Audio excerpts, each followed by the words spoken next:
¿Quién será realmente arrebatado cuando Cristo regrese? Muchos creen que basta con creer, pero Jesús fue claro al decir: no todo el que me dice, Señor, Señor, entrará en el reino de los cielos, sino solo el que hace la voluntad de mi Padre que está en el cielo. Mateo 7:21. Este versículo revela una verdad incómoda pero ineludible. No todos los creyentes serán llevados en el rapto. La diferencia no está en la fe declarada, sino en la obediencia vivida. Hoy exploraremos este tema con profundidad espiritual y claridad bíblica. Te mostraremos cómo reconocer si formas parte del grupo que será tomado y no dejado atrás. Revelaremos los pasos que Jesús mismo estableció para estar preparados y ser encontrados dignos. ¿Estás listo para entender lo que Dios tiene reservado para ti? Muchos creen que basta con decir yo creo en Dios para estar automáticamente incluidos en el plan celestial del rapto.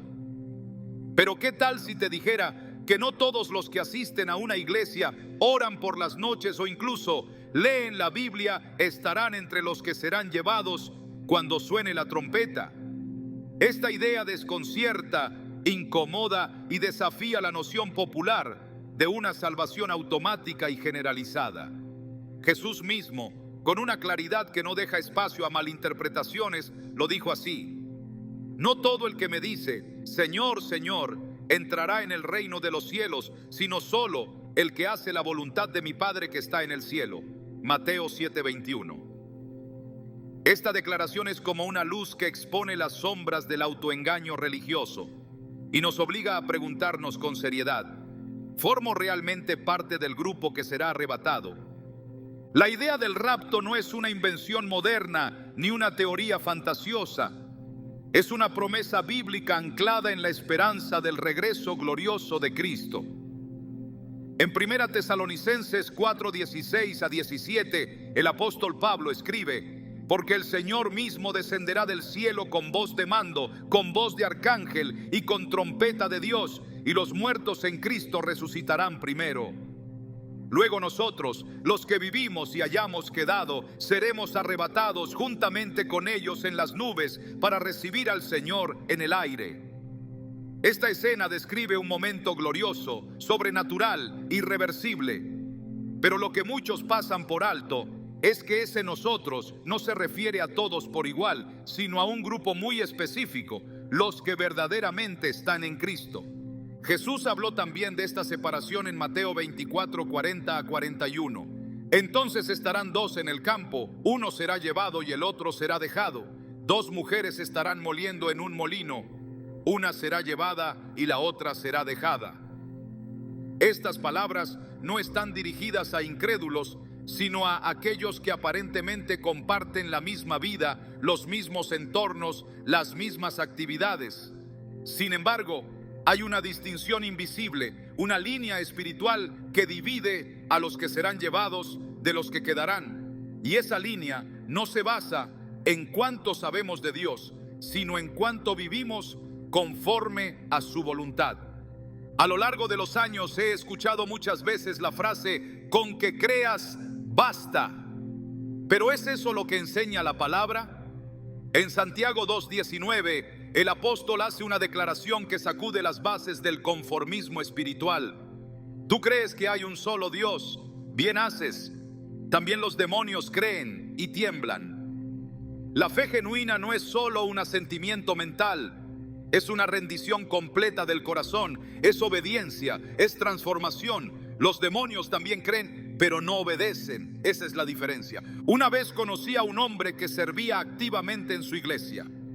Era líder de alabanza, conocía las escrituras, hablaba con convicción, pero en secreto su vida estaba marcada por el orgullo, la amargura y una falta total de arrepentimiento genuino. Creía estar listo para el rapto, pero sus frutos hablaban de otro destino. Jesús fue claro en Mateo 7:16: por sus frutos los conoceréis. No son las palabras, no es el cargo, no es el conocimiento. Son los frutos, la vida transformada, el corazón rendido, la obediencia que nace del amor y no del miedo. En la parábola del trigo y la cizaña, Jesús nos deja otra advertencia. Ambos crecen juntos, ambos se parecen, pero al final uno es recogido en el granero y el otro es echado al fuego. Esto no se refiere al mundo versus la iglesia, se refiere al interior mismo de la comunidad de fe, a los que están dentro pero no han sido regenerados, a los que han sido sembrados por el enemigo. En Mateo 13:30 Jesús dice: dejad crecer juntamente lo uno y lo otro hasta la siega, y al tiempo de la siega yo diré a los segadores: recoged primero la cizaña y atadla en manojos para quemarla, pero recoged el trigo en mi granero.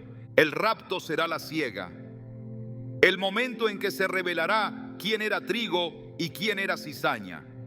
Y esa diferencia no la determina una etiqueta religiosa, sino una vida escondida en Cristo, una comunión constante, una fe activa que se manifiesta en obras de justicia y verdad.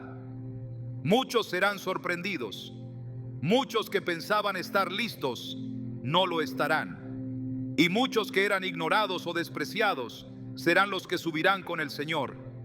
Hay un texto en Apocalipsis que conmueve profundamente cuando se observa con detenimiento.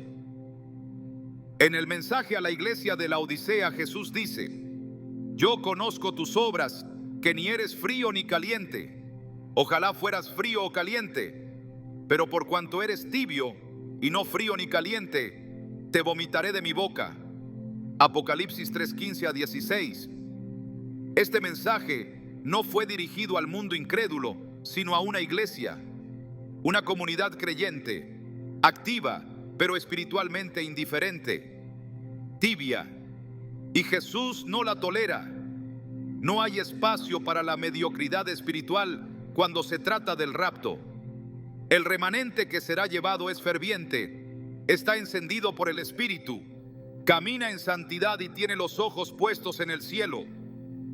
Tal vez pienses que esto suena duro, que es demasiado exigente, pero no se trata de legalismo, se trata de amor. El mismo amor que llevó a Cristo a dar su vida por nosotros es el que nos llama hoy a estar listos. No se trata de ganarse el rapto con méritos humanos, sino de rendirse por completo al Señor, dejando que Él transforme cada área de nuestro ser. El rapto es para los que han sido hechos nuevos, para los que no solo esperan al esposo, sino que viven como su esposa. El apóstol Pedro, en su segunda carta, dejó una advertencia muy clara que resuena con más fuerza que nunca, porque es tiempo de que el juicio comience por la casa de Dios. Y si comienza por nosotros, ¿cuál será el fin de los que no obedecen al evangelio de Dios? Primera de Pedro 4:17. Aquí no hay espacio para autojustificaciones. El juicio comienza por nosotros, por los que decimos creer, por los que estamos dentro. No será suficiente haber estado cerca de los santos si nunca fuimos santos nosotros mismos. No será suficiente haber oído la verdad si no la abrazamos con todo el corazón. He conocido personas que viven con una fe cultural, creen porque así fueron criados, van a la iglesia por tradición, hablan de Dios cuando les conviene, pero su corazón está lejos. Isaías ya lo decía: este pueblo me honra con los labios, pero su corazón está lejos de mí. Isaías 29:13. Y Jesús lo citó nuevamente para describir a aquellos que conocían la ley, pero no vivían conforme al corazón de Dios. El rapto no es para quienes tienen una fe heredada, sino para quienes han nacido de nuevo por el Espíritu. En los días de Noé, todos vivían sus vidas normalmente. Comían, bebían, se casaban, hasta que vino el diluvio y los sorprendió. Solo Noé y su familia entraron en el arca. Jesús usó esa misma comparación para describir su regreso. Como en los días de Noé, así será la venida del Hijo del Hombre.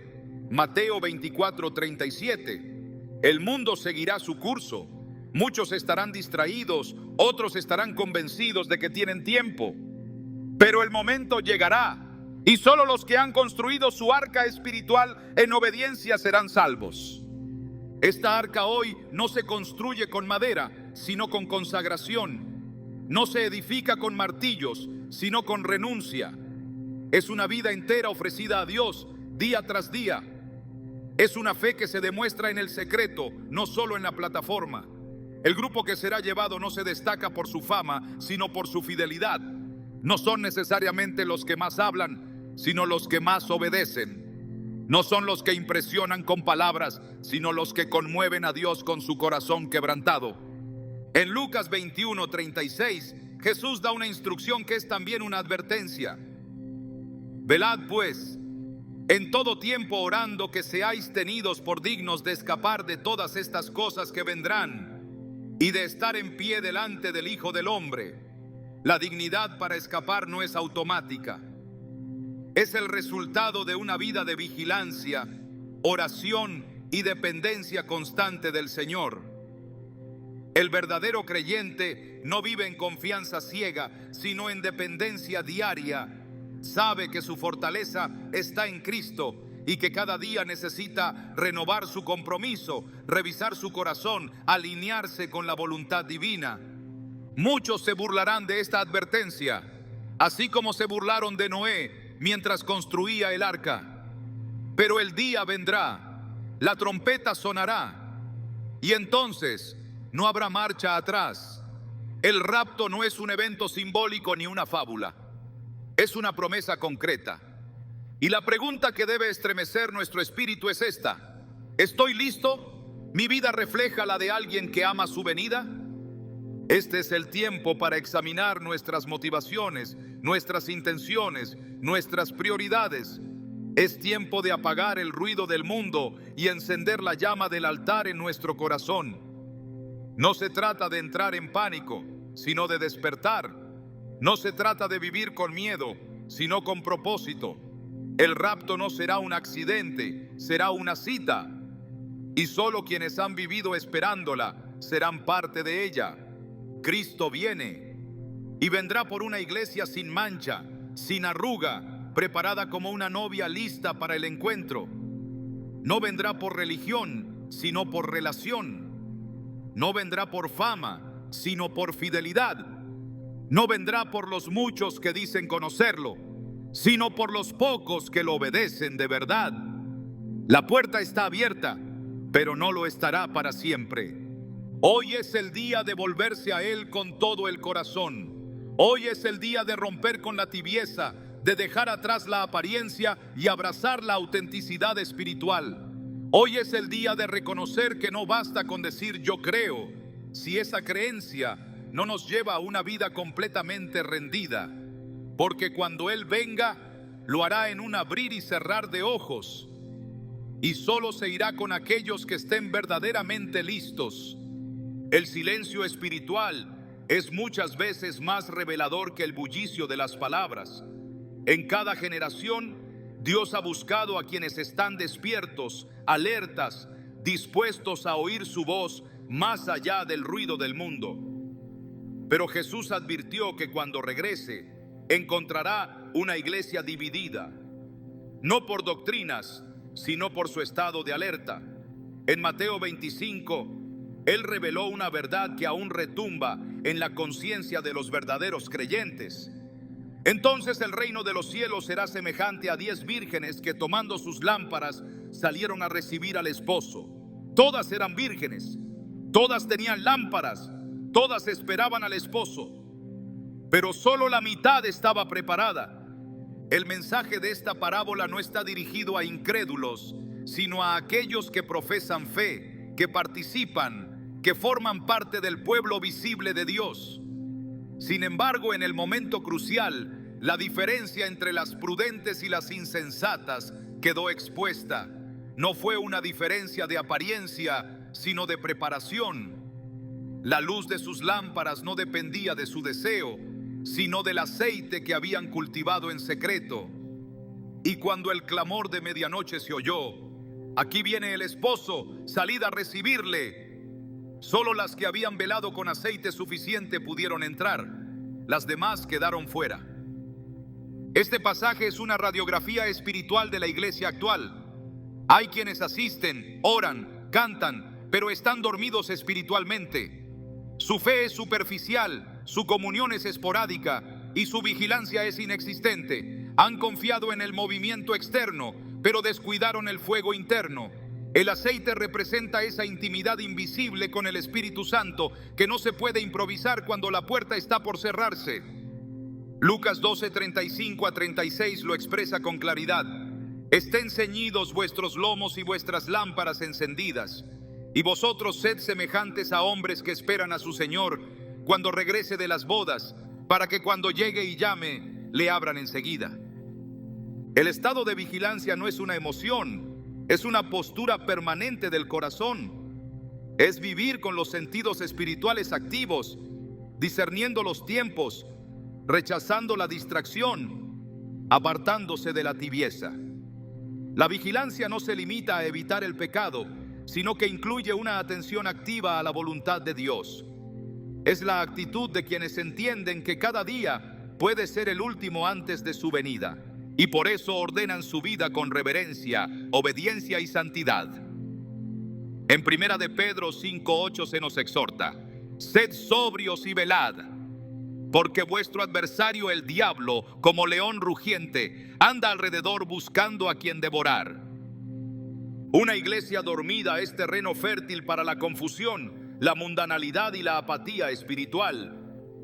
Jesús reprendió con severidad a la iglesia de Sardis: tienes nombre de que vives y estás muerto. Sé vigilante y afirma las otras cosas que están para morir. Apocalipsis 3:1-2. Esta iglesia conservaba la reputación, pero había perdido la vida. Mantenía la estructura, pero había olvidado la esencia. La exhortación de Jesús no fue un simple llamado a mejorar, sino una advertencia urgente: despierta, porque si no velas, vendré sobre ti como ladrón, y no sabrás a qué hora vendré a ti.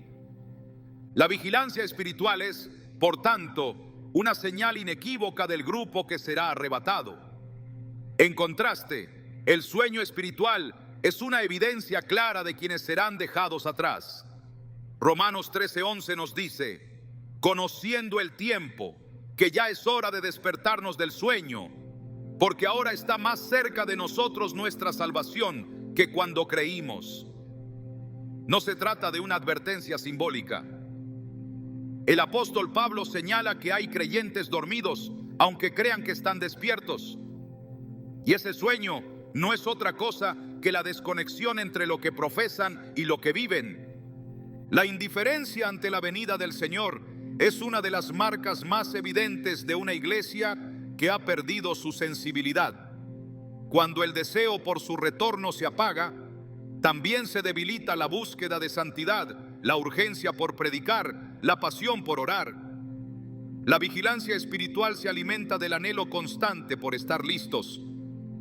Y ese anhelo solo puede nacer en corazones que no han sido seducidos por los placeres de este mundo. Por eso Jesús advirtió: mirad también por vosotros mismos, que vuestros corazones no se carguen de glotonería, embriaguez y de los afanes de esta vida, y venga de repente sobre vosotros aquel día. Lucas 21:34.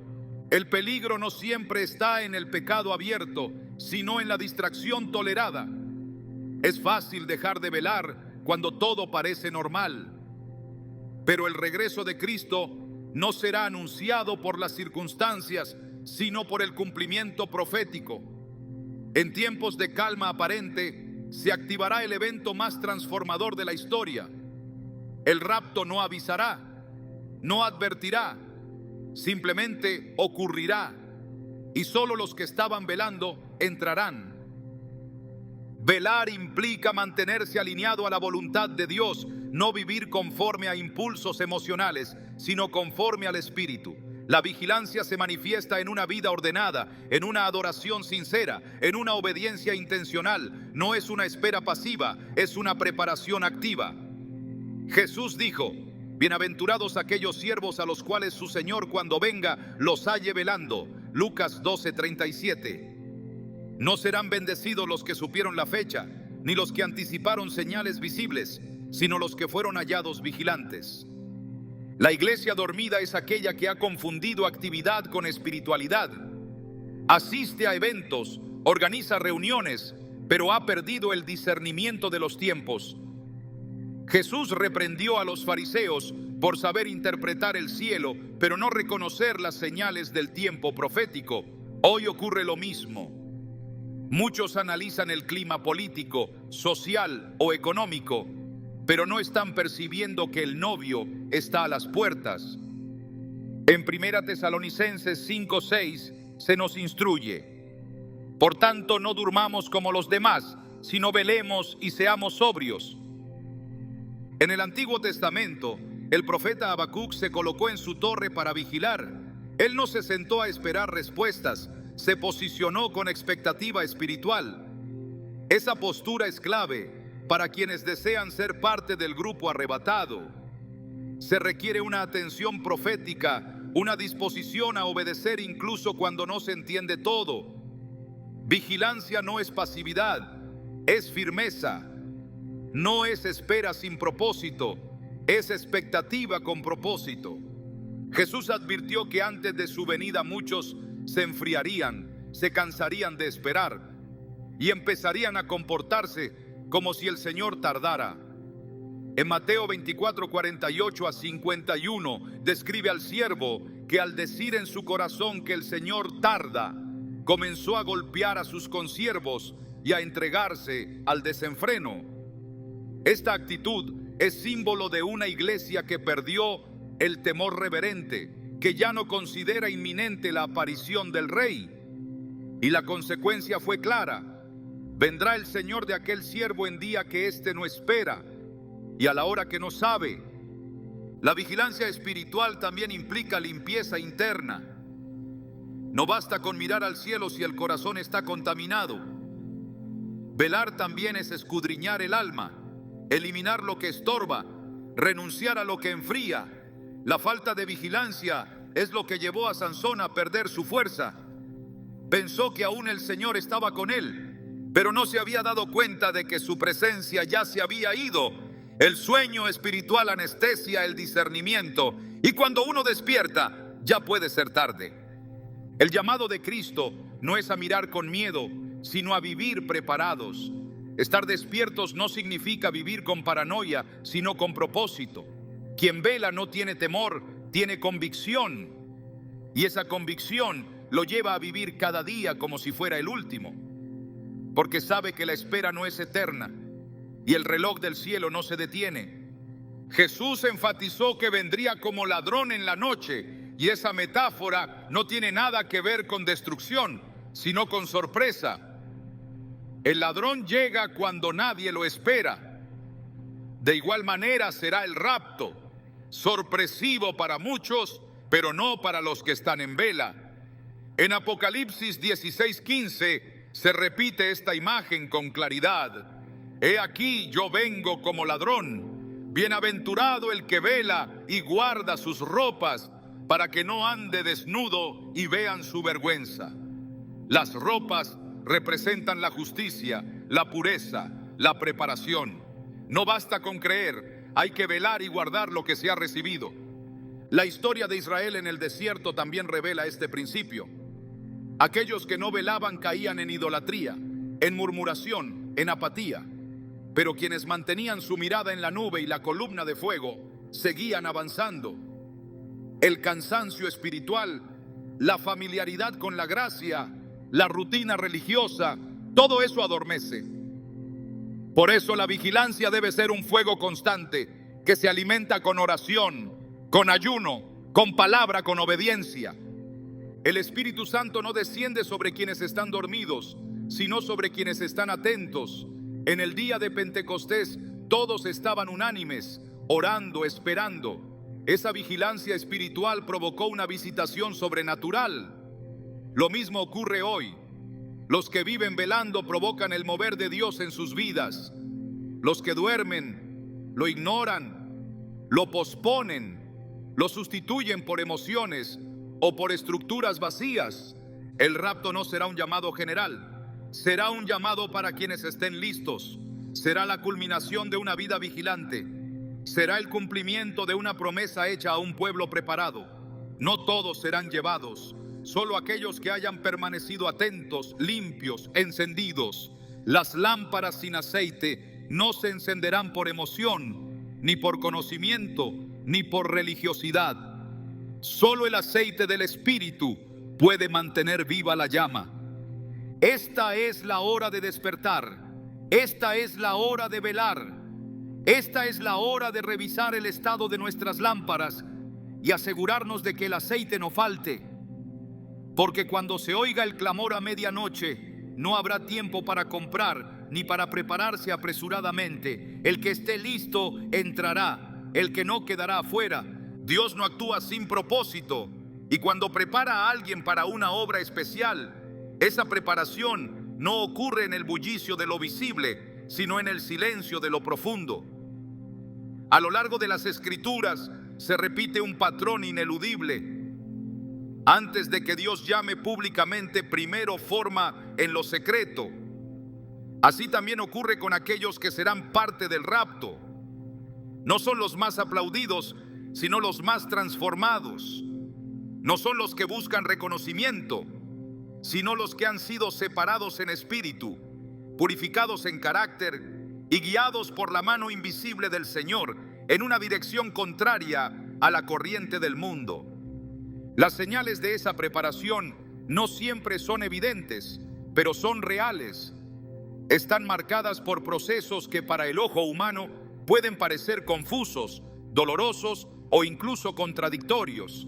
Sin embargo, en el ámbito espiritual son evidencias de que Dios está moldeando a un remanente apartado para sí. Hebreos 12, 10 a 11 declara: pero Dios nos disciplina para nuestro bien, a fin de que participemos de su santidad. Ciertamente, ninguna disciplina en el momento de recibirla parece agradable, sino más bien penosa. Sin embargo, después produce una cosecha de justicia y paz para quienes han sido entrenados por ella. El trato de Dios es señal de pertenencia, y quien ha sido corregido por Él puede entender que no ha sido dejado a su propia voluntad, sino apartado para algo más alto.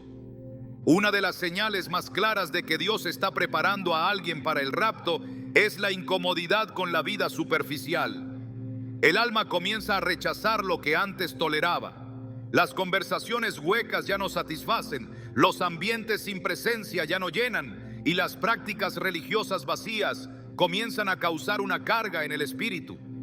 Es el Espíritu Santo despertando una sensibilidad mayor, afinando el oído interno para que pueda discernir con claridad lo que antes pasaba desapercibido. Este tipo de sensibilidad no viene por emociones, sino por quebranto. Es el resultado de una obra interna que separa progresivamente a la persona del ruido del sistema religioso y la lleva a una comunión cada vez más profunda con Cristo. En 2 de Corintios 6, 17 se encuentra una llamada radical que pocos están dispuestos a obedecer. Salid de en medio de ellos y apartaos, dice el Señor, y no toquéis lo inmundo, y yo os recibiré. Esta separación no es geográfica, sino espiritual. Se trata de una ruptura con las estructuras contaminadas, con las amistades que enfrían, con los hábitos que estorban la santidad. El que está siendo preparado por Dios experimenta una desconexión progresiva del mundo y de todo lo que lo distrae de la voz divina. No es una decisión basada en reglas externas, sino en un fuego interno que empuja a una vida de mayor consagración. Otra señal evidente es el trato profundo con el carácter. Dios no eleva a quienes no ha probado. Quien será arrebatado ha sido pasado por fuego. No se trata de pruebas ocasionales, sino de procesos que exponen la raíz del orgullo, la impaciencia, la autosuficiencia. El molde divino trabaja en áreas donde nadie más puede ver, donde el alma aún busca control o reconocimiento. El que está siendo preparado para encontrarse con Cristo no puede aferrarse a su yo. Debe morir a sus preferencias, a sus derechos, a sus justificaciones. Gálatas 2:20 lo resume con precisión. Con Cristo estoy juntamente crucificado, y ya no vivo yo, mas vive Cristo en mí. El deseo ardiente por la palabra también es una señal de preparación, no por obligación ni por rutina, sino por hambre genuina. El alma comienza a necesitar el alimento espiritual como su sustento principal. Ya no se conforma con escuchar lo básico, busca revelación, Anhela profundidad, clama por entendimiento. Es el Espíritu Santo intensificando el deseo por conocer a Dios, no solo en teoría, sino en experiencia viva. Jeremías 15:16 expresa esta realidad. Fueron halladas tus palabras y yo las comí, y tu palabra me fue por gozo y por alegría de mi corazón. Solo aquellos que aman su palabra estarán listos para oír su voz cuando llame. Quienes están siendo preparados para el rapto también manifiestan un desapego creciente a las cosas materiales, no porque las desprecien, sino porque han entendido que su ciudadanía no está aquí. Filipenses 3:28 lo declara sin ambigüedades: mas nuestra ciudadanía está en los cielos, de donde también esperamos al Salvador, al Señor Jesucristo. Esta conciencia produce un desprendimiento radical del sistema de este mundo. El corazón ya no está atado a logros, posesiones ni reconocimientos humanos. Todo lo terrenal comienza a perder peso y lo eterno gana supremacía. Este tipo de desprendimiento no es forzado. Es el resultado de una visión celestial que eclipsa todo lo demás. La oración en lo secreto se vuelve una constante, no como disciplina impuesta, sino como encuentro necesario. La necesidad de estar con Dios se convierte en prioridad, incluso en medio de la rutina. No es una oración repetitiva, sino una comunión viva, fluida, que rompe estructuras y conduce a una profundidad mayor. Jesús dijo en Mateo 6:6: mas tú, cuando ores, entra en tu aposento y cerrada la puerta, ora a tu Padre que está en secreto, y tu Padre que ve en lo secreto te recompensará en público. La recompensa no es material, es espiritual. Es la transformación del corazón, es la afinación del oído, es la formación del carácter conforme al del Hijo. La sensibilidad al pecado también se agudiza. Lo que antes pasaba por alto ahora pesa. El Espíritu no permite ignorar la transgresión, por pequeña que parezca. Se levanta una alerta interna, una convicción que no deja descansar hasta que haya confesión, arrepentimiento y restauración. Esta obra interior es muestra de que Dios está santificando a un pueblo para sí. En Hebreos 12:14 se lee: seguid la paz con todos y la santidad, sin la cual nadie verá al Señor. La santidad no es una opción, es una señal inconfundible de los que serán llevados. Otra evidencia de preparación es la incomprensión por parte del entorno. Quien ha sido apartado para el rapto comienza a ser malinterpretado, incluso por otros creyentes. Su búsqueda intensa, su rechazo a lo superficial, su consagración radical generan rechazo o burla. Pero esa incomodidad social es señal de alineamiento celestial.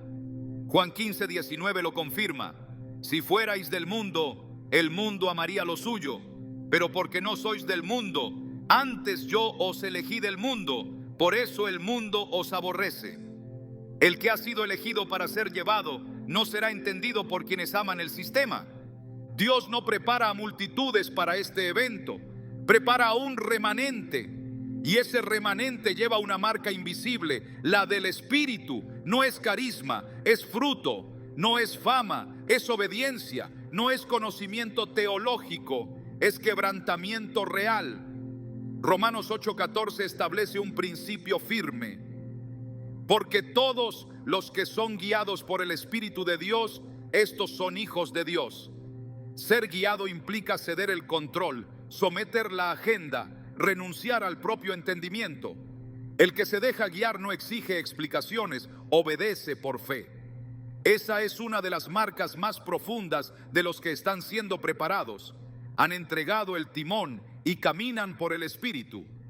La prueba también se intensifica, no como castigo, sino como fuego purificador.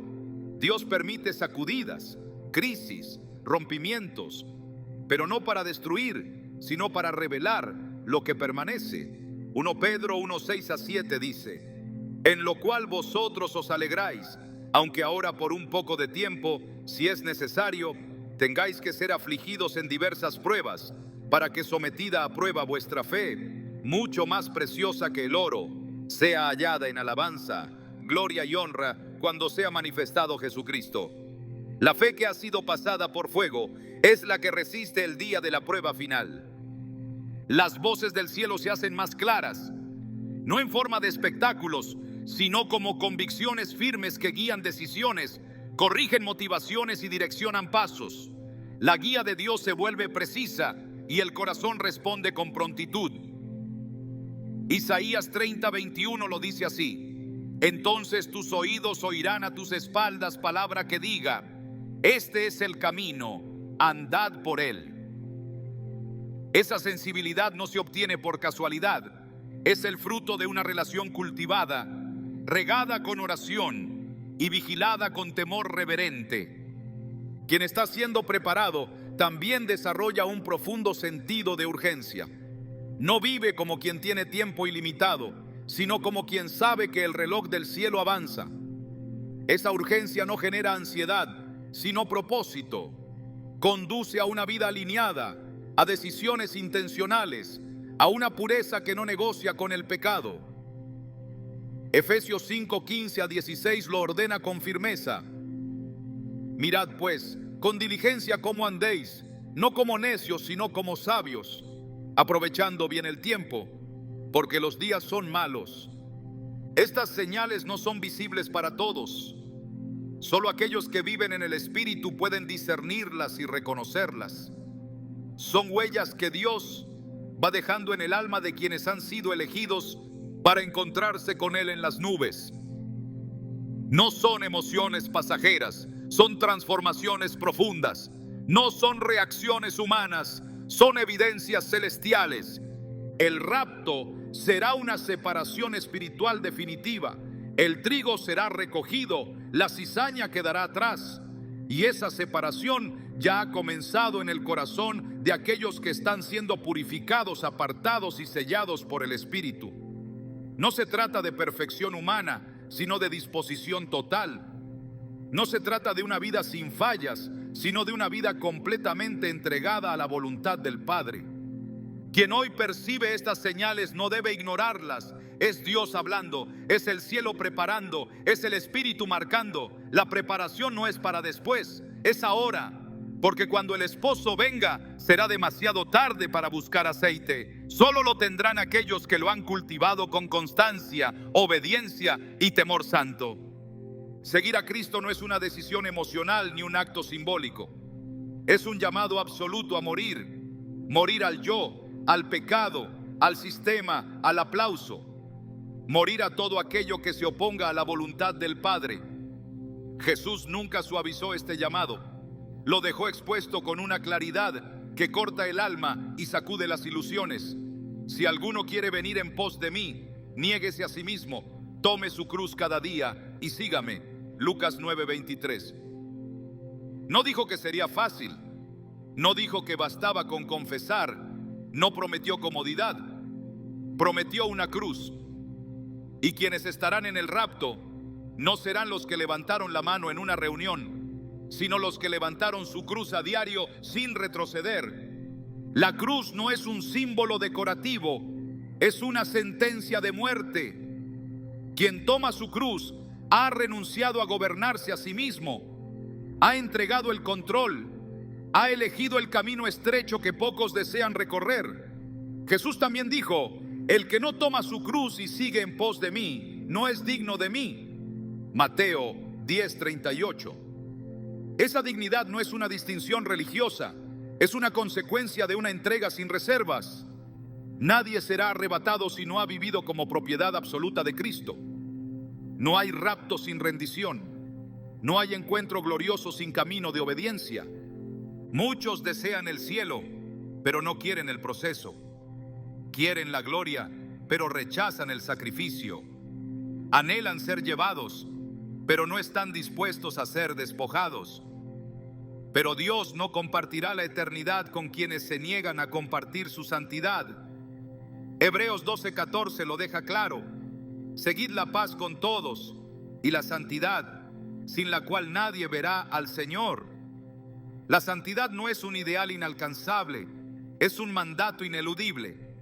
No se trata de perfección humana, sino de separación radical. El que vive para Dios no puede vivir como vive el mundo. Su lenguaje cambia, su mirada cambia, su tiempo cambia, sus prioridades cambian. Todo lo que no refleja al Cordero es dejado atrás sin negociación. La obediencia es la prueba tangible del amor verdadero. Jesús lo afirmó con firmeza. El que tiene mis mandamientos y los guarda, ese es el que me ama. Juan 14:21. La obediencia no es una imposición, es la expresión más pura de una relación genuina.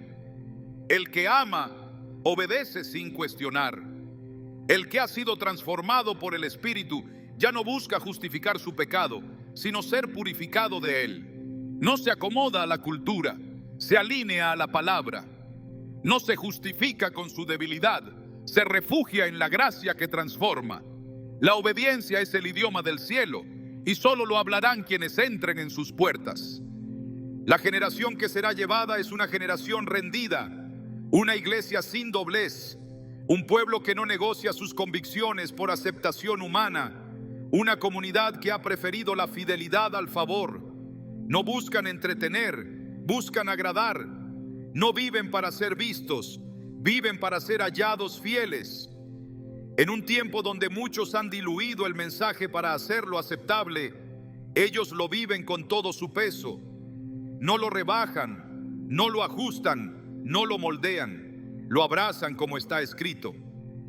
Romanos 12:1-2 les describe con exactitud: presentad vuestros cuerpos en sacrificio vivo, santo, agradable a Dios. No os conforméis a este siglo, sino transformaos por medio de la renovación de vuestro entendimiento. La santidad no es represión, es libertad. Libertad del dominio del pecado, libertad del engaño, libertad del yo que se exalta. Es el estado natural del alma que ha sido regenerada. No es un requisito religioso, es una evidencia espiritual. El que ha nacido de nuevo desea agradar a Dios en todo. No busca los límites, busca la plenitud. No pregunta qué tanto puede hacer sin perder la salvación. Pregunta cuánto puede ceder para reflejar mejor a Cristo. Esa es la señal de los que serán llevados. No viven por lo permitido, viven por lo que glorifica. No se contentan con no hacer lo malo. Anhelan vivir en todo lo que es bueno, justo, puro y verdadero. Jesús no vendrá por una iglesia talentosa, vendrá por una iglesia sin mancha. No vendrá por un pueblo numeroso, vendrá por un remanente fiel.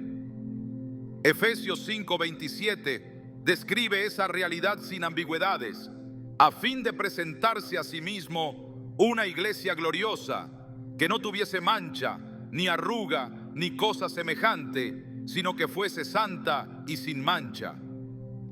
Esta santidad no es fruto del esfuerzo humano, sino de una vida rendida que ha sido lavada una y otra vez por la palabra, por la sangre y por el fuego del Espíritu. La santidad es inseparable de la obediencia.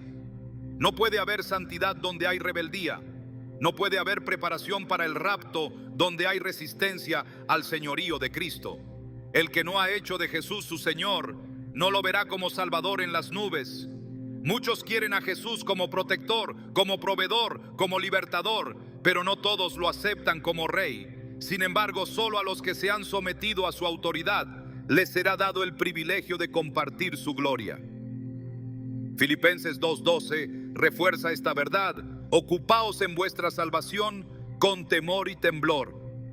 No es un juego, no es una rutina, es una realidad eterna que demanda reverencia. Seguir a Cristo implica renuncia a la comodidad, al pecado tolerado, a las relaciones tóxicas, a las ambiciones egocéntricas. Implica vivir crucificado al mundo. Gálatas 6:14 lo expresa con contundencia: en cuanto a mí, jamás acontezca que me gloríe, sino en la cruz de nuestro Señor Jesucristo, por quien el mundo ha sido crucificado para mí y yo para el mundo. Esta ruptura es violenta pero necesaria. No hay espacio para medias tintas. El que quiere ser llevado debe vivir separado, no por legalismo, sino por amor, no por obligación, sino por devoción. El camino del arrebatamiento no se recorre con discursos, sino con renuncias. No se accede por conocimiento, sino por obediencia. No basta con saber lo que está bien, hay que hacerlo. Santiago 1:22 lo advierte con claridad. Sed hacedores de la palabra, y no tan solamente oidores, engañándoos a vosotros mismos. El autoengaño es uno de los enemigos más sutiles del creyente moderno. Saber lo correcto da una falsa seguridad, pero no produce transformación. La obediencia radical es la única evidencia de una fe viva. Dios no comparte su trono con el ego humano. El que será arrebatado ha aprendido a descender, ha sido quebrado, moldeado, purificado. No confía en su justicia, confía en la obra de Cristo. Pero esa fe se expresa en una vida que dice sí cuando el Espíritu llama, en un corazón que responde sin demora, que se ajusta a la voluntad divina, que prefiere perder todo antes que deshonrar al Padre. Esa es la marca de los que están listos. Su vida ya no les pertenece. La obediencia no es una carga cuando hay amor. Primera de Juan 5:3 lo afirma. Este es el amor a Dios, que guardemos sus mandamientos, y sus mandamientos no son gravosos. Quien ha nacido del Espíritu desea agradar al Padre, no por temor al castigo, sino por pasión por su gloria. No se pregunta cuánto puede conservar del mundo, sino cuánto puede entregar por causa de Cristo. Este estilo de vida no es extremo, es bíblico. No es fanatismo, es fidelidad. No es exageración, es la normalidad de quien ha sido verdaderamente salvo. El que será arrebatado vive con los ojos puestos en las cosas de arriba. Su enfoque está en lo eterno. Colosenses 3:1-2 lo ordena con claridad. Si pues habéis resucitado con Cristo, buscad las cosas de arriba. Poned la mira en las cosas de arriba, no en las de la tierra. Esta perspectiva cambia completamente la forma de vivir. Ya no se invierte el tiempo en lo vano. Ya no se construyen tesoros temporales. Todo se somete al filtro de lo eterno. El corazón está fijo en el reino y todo lo demás pierde poder. La obediencia radical y la santidad sin concesiones no son opcionales, son el camino, son la señal, son el fruto. Y donde no hay fruto, no hay evidencia de vida. Jesús dijo: todo árbol que no da buen fruto es cortado y echado en el fuego. Mateo 7:19. El rapto no es para árboles frondosos sin fruto, sino para árboles plantados junto a corrientes de aguas, que dan su fruto en su tiempo y cuya hoja no cae. Árboles regados por la palabra, podados por la corrección y cargados de fruto en el momento señalado. Hoy es el tiempo de decidir. No hay neutralidad. No hay terreno intermedio. O se vive en obediencia o se vive en desobediencia. O se camina en santidad o se camina en impureza. O se toma la cruz o se sigue el propio camino. La gracia no cancela el llamado a la entrega, lo potencia. Nos capacita para vivir en victoria, no para justificar el estancamiento. Tito 2:11-12 lo declara sin ambigüedades. La gracia de Dios se ha manifestado, enseñándonos que renunciando a la impiedad y a los deseos mundanos, vivamos en este siglo sobria, justa y piadosamente. Esa es la gracia verdadera, la que enseña, la que transforma, la que habilita para una vida que agrada al cielo. El precio de seguir a Cristo es alto, pero la recompensa es eterna. Y el que ha saboreado la comunión con Él ya no puede vivir para otra cosa. Quien ha sido conquistado por su amor no puede conformarse con migajas del mundo. La santidad se convierte en deleite, la obediencia en gozo, el sacrificio en privilegio, porque nada se compara con estar listos para verle cara a cara. El rapto es para los que han pagado el precio, para los que han renunciado al yo, al pecado, a la tibieza, para los que han caminado con el Cordero en fidelidad. No será accidental, no será casual, Será el resultado de una vida completamente rendida, purificada, guiada y sellada por el Espíritu de Dios. Nadie podrá ser arrebatado sin haber sido guiado, sellado y santificado por el Espíritu Santo. Él no es un complemento de la vida cristiana, es la vida misma. Su presencia no es una opción, es la marca visible de que alguien pertenece realmente a Cristo. Romanos 8:9 es claro. Y si alguno no tiene el Espíritu de Cristo, no es de Él. No basta con haber creído una vez, no basta con haber sentido su toque en un momento.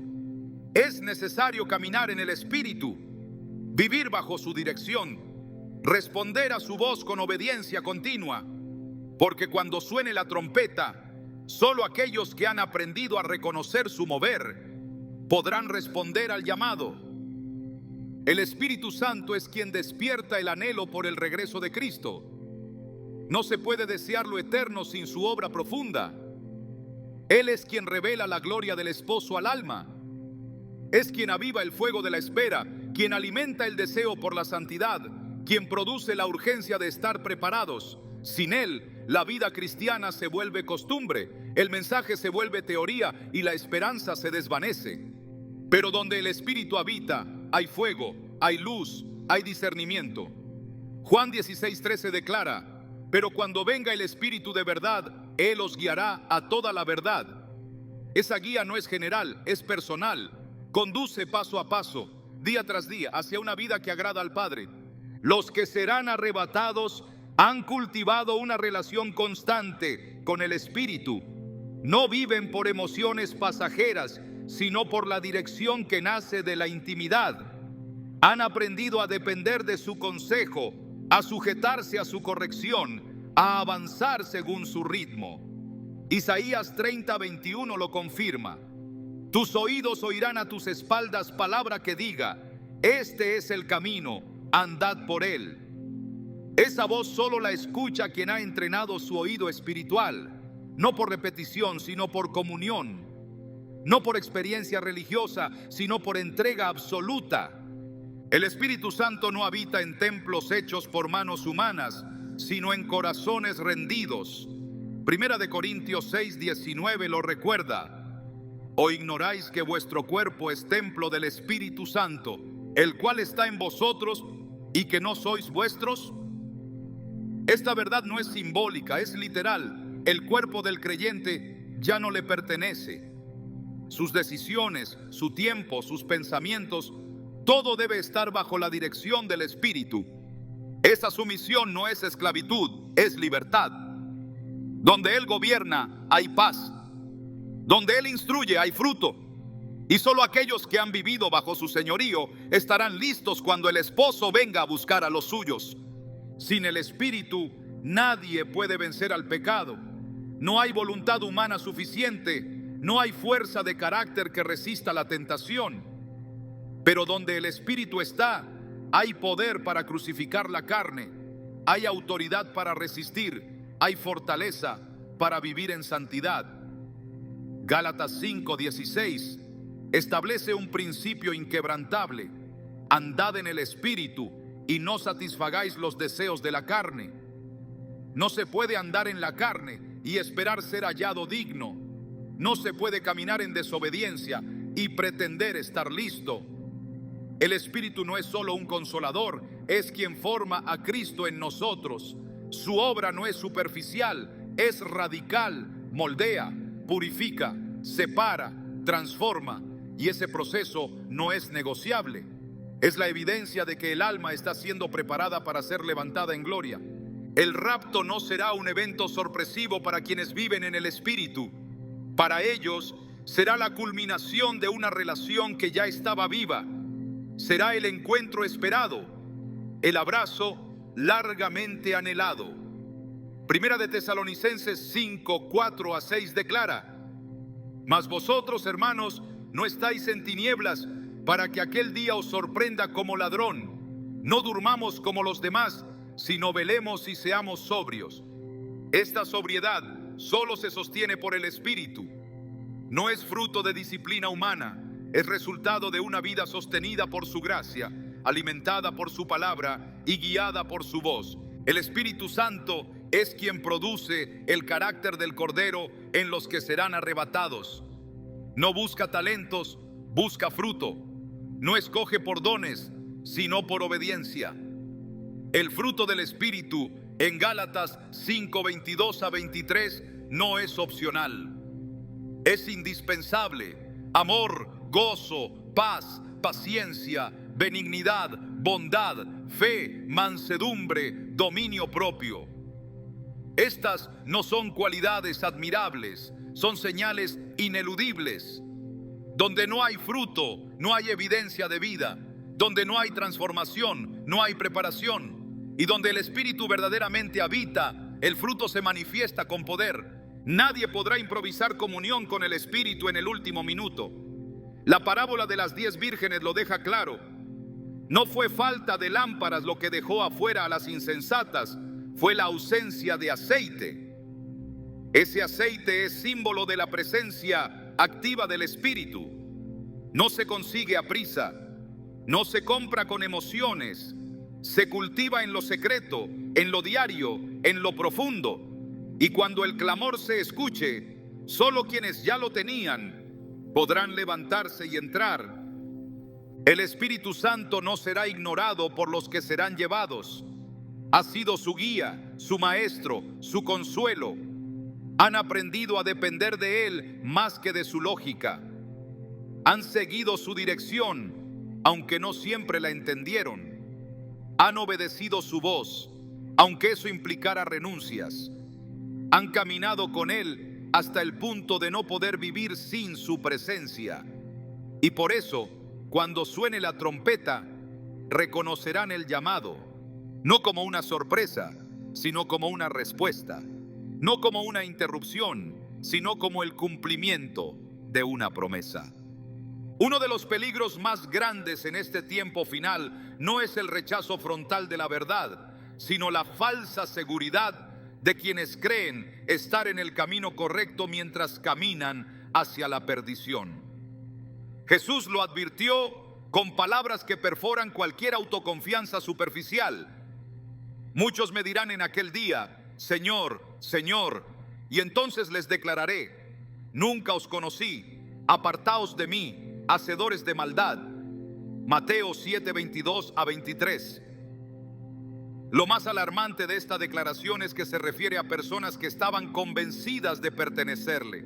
No eran ateos, no eran indiferentes, eran personas religiosas que hablaban en su nombre, pero no estaban listas, estaban engañadas.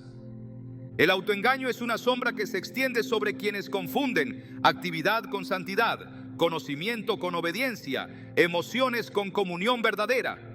La palabra no da margen de ambigüedad. No serán llevados los que aparentan, sino los que han sido hallados fieles. Apocalipsis 3:1 revela la condición de muchos. Tienes nombre de que vives y estás muerto. La apariencia externa puede engañar a los hombres, pero nunca a Dios. Él no mira lo que se ve, escudriña lo oculto. No busca resultados visibles, busca corazones quebrantados y obedientes.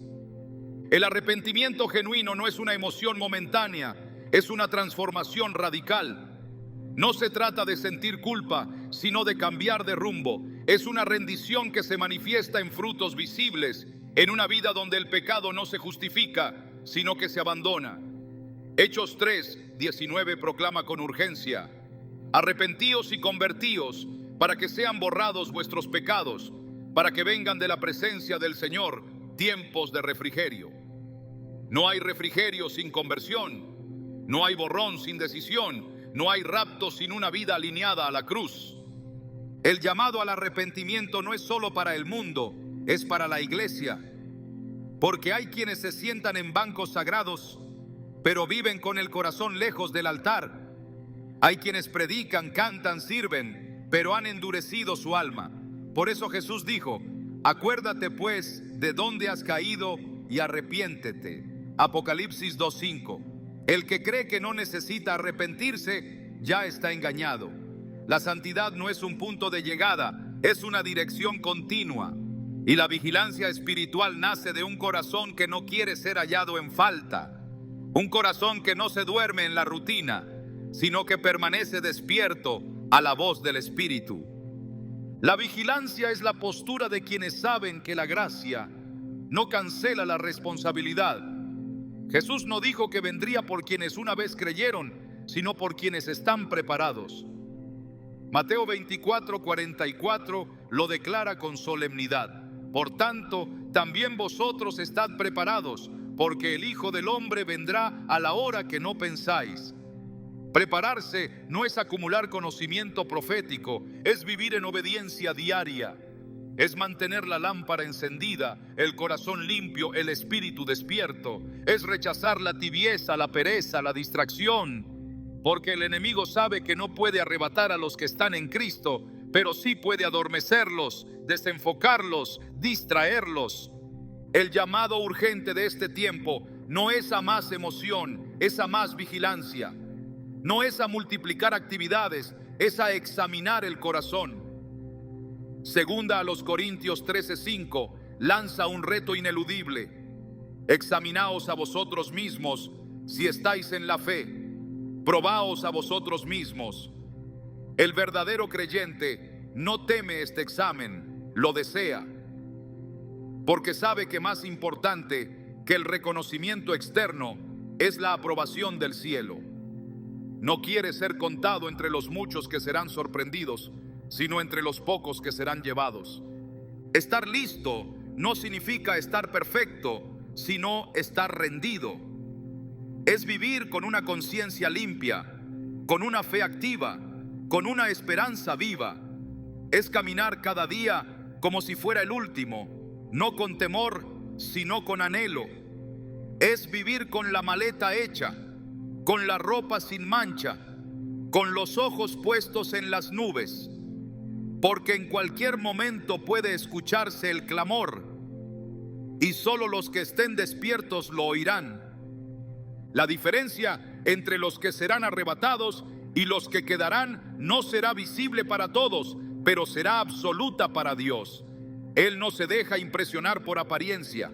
Él pesa los espíritus, mide la fidelidad, reconoce su voz en quienes han caminado con Él. Juan 10:27 lo expresa con claridad. Mis ovejas oyen mi voz y yo las conozco y me siguen. No dijo me reconocen, dijo me siguen. Es una relación viva, constante, íntima. El que ha aprendido a seguir su voz aquí podrá responder cuando sea llamado allá. Por eso el Espíritu sigue clamando con insistencia: arrepiéntete, despierta, vela. No hay tiempo para jugar a la fe. No hay espacio para la comodidad espiritual. La puerta está por cerrarse y solo entrarán los que estén listos. No los que pensaban que estaban listos, sino los que vivieron en la verdad. Apocalipsis 3:3 vuelve a sonar con fuerza. Acuérdate pues de lo que has recibido y oído. Guárdalo y arrepiéntete. Pues si no velas, vendré sobre ti como ladrón y no sabrás a qué hora vendré sobre ti. Este es el momento de responder. No mañana, no cuando todo esté en orden, no cuando las emociones vuelvan. Ahora, el rapto no esperará a los que se están acomodando. Será para los que se han rendido por completo, para los que no viven entretenidos, sino encendidos, para los que han sido transformados, no solo informados, para los que no solo conocen la palabra, sino que han sido confrontados por ella, limpiados por ella, guiados por ella. Porque cuando suene la trompeta, no habrá tiempo para ajustes. Solo quedará revelado lo que ya estaba dentro. Y el corazón que ha vivido arrepentido, vigilante y fiel, será levantado. No por mérito, sino por rendición. No por apariencia, sino por verdad. No por haber sabido del esposo, sino por haberlo esperado con todo el corazón. Cuando la trompeta suene y el cielo se abra, no habrá tiempo para mirar atrás. Lo que esté resuelto en lo eterno quedará sellado, y lo que fue ignorado ya no podrá corregirse. No se trata de un evento lejano o simbólico. Es real, es inminente, y marcará la separación definitiva entre lo visible y lo invisible, entre quienes vivieron para el reino y quienes se aferraron a la tierra. En ese instante glorioso no serán los títulos, las multitudes ni las obras públicas lo que determine el destino. Será la intimidad con Cristo, la comunión genuina, la vida escondida en Dios. El rapto no es un premio por comportamiento, es el cumplimiento de una promesa para quienes pertenecen verdaderamente al esposo. El cielo no recogerá hojas movidas por el viento, sino raíces profundas que se nutrieron del Espíritu en secreto. Cada día que decidiste negarte a ti mismo, cada batalla vencida en silencio, cada oración que parecía no tener respuesta, cada decisión de santidad que fue incomprendida, todo eso está contando. Nada se pierde. Todo será recompensado en el día señalado. Lo que hoy muchos consideran exageración, mañana será revelado como la única verdad. Y quienes fueron llamados fanáticos, rígidos o demasiado espirituales serán reconocidos como los prudentes. No porque fueron perfectos, sino porque vivieron como si cada segundo fuera eterno. No fueron los más populares, pero sí los más fieles. No fueron celebrados por el mundo, pero sí conocidos en el cielo. Vivieron con los pies en la tierra, pero con el corazón anclado en las nubes. Esta es la hora de definir tu eternidad. No con miedo, sino con convicción. No con dudas, sino con determinación. El cielo sigue esperando una respuesta. ¿Perteneces al grupo que será llevado? No respondas con palabras, respóndelo con tu vida. Que tu andar sea testimonio, que tu pureza sea evidencia, que tu obediencia sea tu sello. El esposo viene por los suyos, y cuando él regrese, no vendrá a buscar multitudes, sino a recoger a su novia, limpia, despierta, encendida, esperando. ¿Y tú estarás entre ellos?